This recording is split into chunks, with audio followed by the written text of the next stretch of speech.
Abbiamo trasformato la parmigiana in un risotto e credetemi, sarà il risotto più buono della vostra vita. Venite con me, che lo facciamo insieme. Per la vostra crema di melanzane prendiamo una melanzana, uno spillone, uno stuzzicadente, come vi risulta più facile, la buchiamo e la mettiamo in forno. 180 gradi per 18-20 minuti. Quando sarà ben cotta, frulliamo tutto. Per la crema al parmigiano, 100 g di acqua tiepida e 200 g di parmigiano. E frulliamo. Quando il riso è ben tostato, sempre a secco con un pizzico di sale, andiamo a iniziare la cottura con dell'acqua.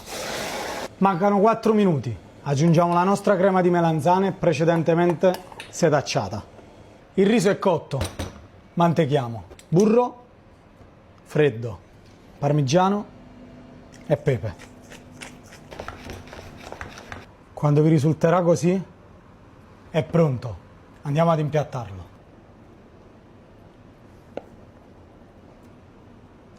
Guardate com'è cremoso. Salsa al pomodoro.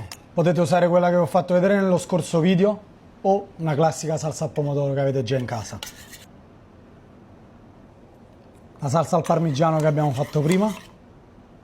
E concludiamo col basilico fresco. E sulla parmigiana non può mancare. Ma ora mi tocca assaggiarlo. Wow. Sembra di mangiare la parmigiana della nonna.